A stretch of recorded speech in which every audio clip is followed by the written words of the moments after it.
Hey crew, I've got the key to that 22 BMW iX xDrive50. We are going to take it for a drive, but first let's check out how it looks on the inside and outside. Up front, we have the longer of BMW's kidney grills, and though I still don't love it, it does look better on a taller vehicle like this one. This is accented in titanium bronze as an option. The grille itself has a polyurethane coating that is self-healing to nicks and scratches via ambient temperature overnight. LED headlights are standard. There are functional air pass-throughs on the sides. The BMW badge on the nose opens, so you can add wiper fluid. This one is painted in Aventurin Red Metallic. It's a deep red color.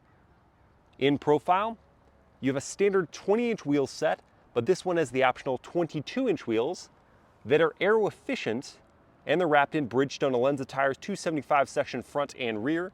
What's cool about these tires is that they have a layer of foam in them to help reduce vibrations. More of that titanium bronze for the lower portion of the door mirror and window trim and door handles.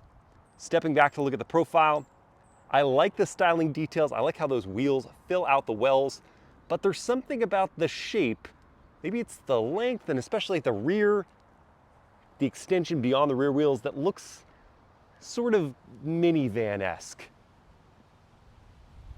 Here at the rear, we have ultra-thin LED taillights, titanium bronze for the iX and xDrive badges, and then down low is sort of a double flared diffuser.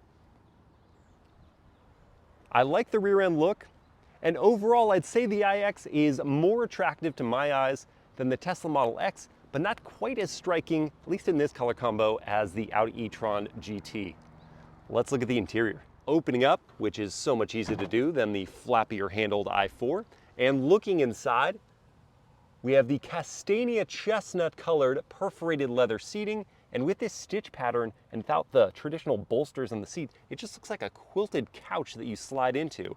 On the doors, wonderful leather all over. You have the ambient lighting showing up here, frameless windows, an optional Bowers & Wilkins Diamond 30-speaker 1600 watt sound system, some of that titanium bronze accenting, sliding in, extremely easy to do. And sitting behind my own seat at 6 feet tall, I've got loads of knee room, giant foot pockets. The floor isn't that high. I think these seats are just low, and that's why my knees are pitched up a little bit at an angle. The headroom, though, is very, very generous, and these seats are so comfortable. Quad zone climate is standard, rear seat heating, sliding into the middle, easy without a drive shaft hump. And with this cutout design, I've actually got legroom and plenty of headroom looking up at this giant glass roof with its polymer dispersed liquid crystal technology that you can change the transparency of by sending electric current through it. Look at that, now it's opaque. 2 USB-C ports on the backs of each seat. Adding all this up, this is a mighty fine rear seat space. Let's check out the front. On our way out, you can see some power folding seat controls there, along with carbon fiber reinforced plastic that makes a part of the iX body and saves a lot of weight. The door close pitch is a little higher than the deep thud typically found in BMWs. It might be because of those frameless windows though. Up front, we've got standard heated memory seats with power adjustments, optional ventilation for these. Also optional is the radiant heating package, which stores some heating elements in places like the doors. Crystal selectors for your seat controls on the doors with your memory settings. 4 one-touch windows, power folding door mirrors. Trunk release button is down there. And that gives us access to a generous 36 cubic feet of space. There is some additional storage under the floor here. Deep storage for your charging cables. And you've got power lowering and raising seat controls here. And when the seats are down, they are fairly flat. There is a power close, not power close and lock feature on the trunk lid. Moving up front, power adjustments we can see for the steering wheel. That is a hexagonal shape with a leather wrapping and a flat bottom. Great thickness for the hands. Beyond that is a single curved glass housing containing both a 12.3-inch digital gauge cluster that is reconfigurable somewhat, and then a 14.9-inch touchscreen that's responsive and sharp, has wireless Apple CarPlay and Android Auto. Under that screen are more titanium bronze accents for the air vents, and that's bordered by a leather-wrapped dashboard. Head-up display with a premium package, some open space between these front seats, 2 cup holders, wireless smartphone charging with 2 USB-C ports, more crystal controls, this one for your iDrive system if you don't want to touch the screen. That's on a bed of open port wood trim. Deep console storage under this well-padded leather-wrapped armrest. Visibility in the iX is actually quite good, especially because they overlapped the headrests with that one blind spot of the D-pillar, and you do have standard blind spot monitoring and rear cross traffic. I love this cabin. I think it's the perfect blend of simplicity, style, and space. Feels well worth the $104,000 as tested price, but we need to confirm that with a drive.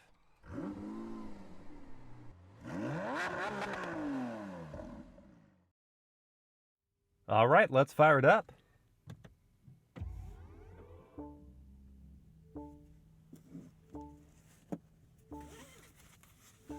Futuristic startup noise brought to you by world-famous composer Hans Zimmer. He also does the driving sounds when you're in sport. It goes zoo. He did that. All right, we are going to start in personal drive mode, which you can think of as like a comfort or daily driving mode. And before I go into reverse, I want to show that we have 88% charge in the battery, and that gives us a range estimate of 287 miles. That matches up fairly well with the EPA estimate of 315 miles on these 22-inch wheels. So into reverse we go, press forward on the crystal selector. That brings up a high resolution, very high resolution backup camera with trajectory lines. You've got your top angle view. Here going into more, I can see a 3D view with the iX in the exact color that I'm in. And I can make my way around the whole SUV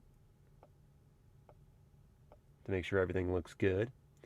Then in the assist view, typically, this is sort of a hiccup in the system right now, typically it shows a backup assist option because this vehicle is equipped with that feature where it will back up the car out of a space in the exact same path that you went into it.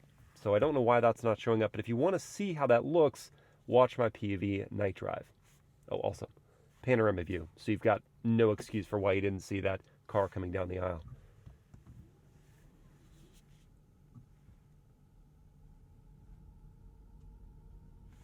A little hum as you back up, because it couldn't be silent. That's not safe for pedestrians.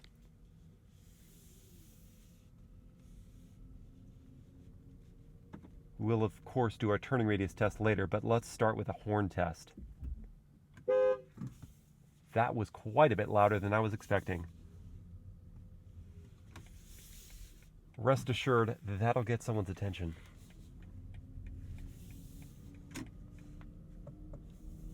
Let's talk about the powertrain in this iX xDrive50.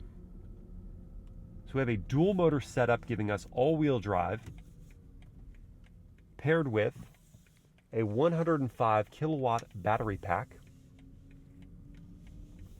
And that combination ushers a total of 516 horsepower and 564 pound-feet of torque through all 4 tires.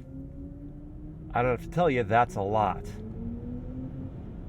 And in personal mode, it's accessed very comfortably. There's a progressive feedback from the throttle and motivation through the powertrain. With the dynamic handling package equipped on this model, we have the air suspension system in concert with adaptive dampers.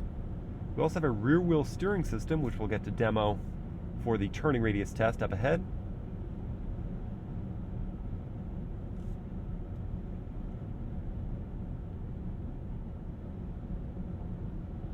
To start, this is just a supremely comfortable drive. These seats, though they lack lateral support really of any kind, are plush, extremely so. And at 63 miles per hour, it's quiet in here. Yeah, you get some of that wind noise, little road noise, but right on par with a luxury SUV, even one with an internal combustion engine to help cancel out those ambient noises. I'm going to click it down into B, and that's for the strongest regen braking setting. Let's do our turning radius test here, which is just phenomenal thanks to that rear wheel steering system.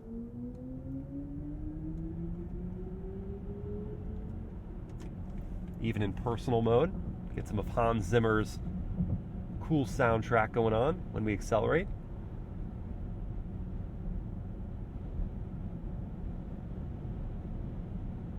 More on the regen braking. There are a number of levels you can choose from for when you're in the normal D mode. I have left it in the lowest setting in D mode. You can't completely turn off the regen, energy recuperation, slowing of the vehicle, but you can get it very low so that you're mostly coasting. And then the B, the max regen braking, is intended to be a one-pedal driving experience, and I found it to be fairly true to that. When you lift off, there's quite a bit of slowing that happens. How's the speed in the iX xDrive50? Let's see 0 to 60. So I've got my race box set up here. Now I need to make some changes. I'm going to go into the My Mode setting, into Sport. Yeah, we'll deactivate traction control. Even though the xDrive doesn't have a launch control system, I will still try to brake boost it and see what we can do about cutting out any delay off the line. Okay, here goes, brake boost.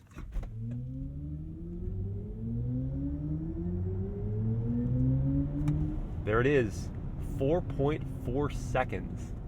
That is exactly what BMW estimates this vehicle will do for the 0 to 60. And I will say, this uses 1 foot of rollout. BMW always gives their estimate without the foot of rollout. So I think the difference there is that I was on a slight uphill to start us off. However you want to slice it, 4.4 is quick for something that's over 5,000 pounds. And that instant acceleration is something you've got to love about an EV. How does this one handle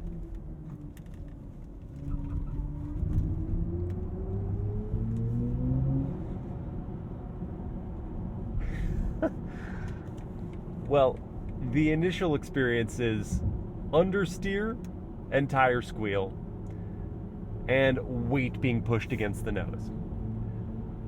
The batteries being in the floor means that the center of gravity is of course low. Mid-range, this one gets scooting, even on an uphill.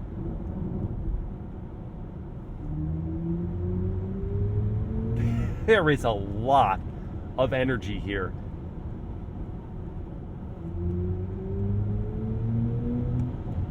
Wow. Yeah, the latest EVs just kind of embarrass even high performance counterparts with internal combustion engines. The instantaneousness of the acceleration, the broad availability. Yes, I'm in sport mode, but even if I was in efficient mode, if I put my foot all the way down, the iX wouldn't hesitate to scoot along.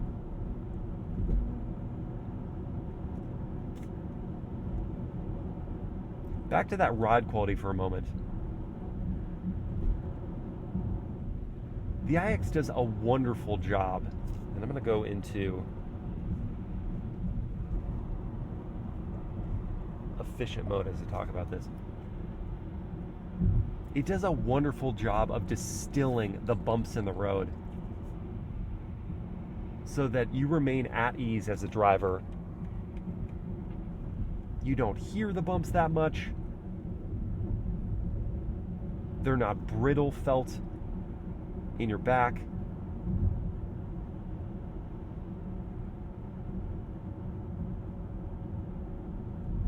over undulations, the body doesn't roll too much.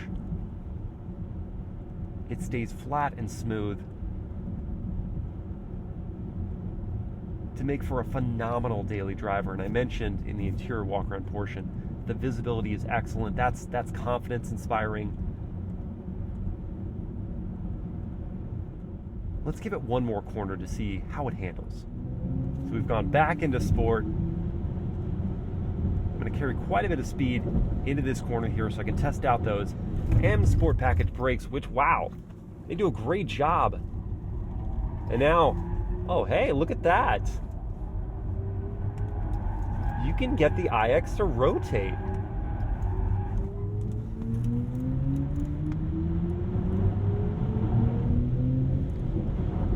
All right, so all you needed was an off-camber corner. No, that was actually kind of fun. I mean, the steering is light and direct and lacks a lot of communication, but it helped us point the iX accurately. And then by using the throttle with precision, you can give it a little, take a little, give it a little, take a little, so that you can really just scoot the rear end around. And then this is the fact about driving an EV versus driving an internal combustion engine car. With the braking regeneration, even in low setting, in D, it adds something to the driving experience, and it's another string that you can pull to get more out of the vehicle. And so you can, yeah, I mean, even with this high-riding SUV, you can have some fun. On the highway,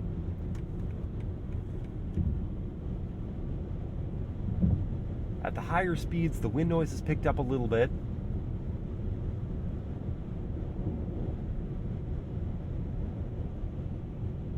But everything else about the ride is thoroughly luxury. Oh, and if you don't like the sound of the wind noise, you can always listen to the 30-speaker Bowers & Wilkins Diamond sound system, which, by the way, if you want to hear how that sounds, watch my POV night drive. I'm going to start using the driving assistance features here because I want to show how that works at staying within the lane markings,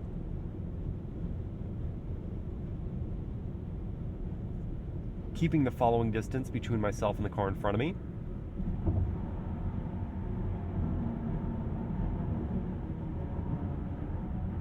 taking a curve,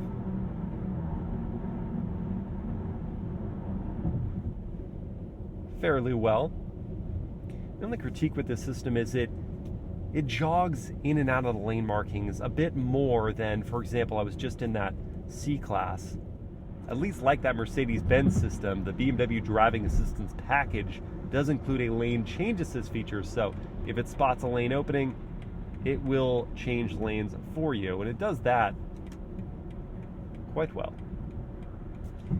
We have not yet talked about charging in the iX. So with a peak input of 200 kilowatts, which is not the best in the industry, but it's still pretty good, you can go from 10 to 80% in about 35 minutes. And if you have a level 2 charger, you can add back about 30 miles of range for every hour of charging. Competitors to the iX xDrive50. So this vehicle starts at $84,000, and this one is tested as $104,000, but I honestly think it's worth it for all of the niceties in this cabin. The M60 version of the iX that's coming is going to start at $106,000, but it's going to make a lot more power, 610 horsepower, and that one should get to 60 in about 3.6 seconds. This vehicle stacks up most closely with the Audi e-tron that starts much less expensive. It's $62,000, no, $67,000 to start. That one has 402 horsepower, so quite a bit less power, gets to 60 in 5.1 seconds, so slower. The range is 218 miles, so quite a bit less than 315 on these 22-inch wheels in the iX. And then there is the Tesla Model X. And right now, we wouldn't compare this to the Plaid, but we'd probably say the long-range version of the Model X. that does start at $116,000. It has 670 horsepower, though. It gets to 60 in 3.8 seconds. The range on that one is excellent, 346 miles. The Model X also is offered with a third row of seats. It has more cargo space, charges faster, and of course you have the Tesla supercharger network to consider, and that is a real factor here. BMW does include, I think, at least a year of free charging from EVgo stations, but you just can't contend with a supercharger network that is just so readily available. It's a real sticking point for some people when they're thinking about jumping into the EV space. Among those competitors, I think that the iX is far and away better than the e-tron. It's well worth the extra money compared to that vehicle. The ride quality, it's just so compliant. I think it certainly performs better. It has more play with the driving experience. Compared to the Model X, I mean, if you're hung up on having a fast charger readily available, if you're not just doing the home charging, and if you need that third row of seats, or if you want the extra cargo space, sure, shell out the extra money for the Model X. However, if you want something that actually, in my opinion, looks pretty good and is more comfortable, has a more well thought out cabin, more traditional luxuries, while still being high performing and still have good charge rates, this iX is a huge win for me. And it distinguishes itself from the i4 M50 that I didn't love, because this is a ground up EV product from BMW. And it shows me that if they put all of their effort towards it, if it's not a kind of half-baked solution, they can really kill it. And I'm excited for their other ground up EV products. I hope you guys enjoyed this POV drive review. If you did, please like, comment, and share the video. Subscribe to the channel. Hit that bell to get notified. And I'll see you next time.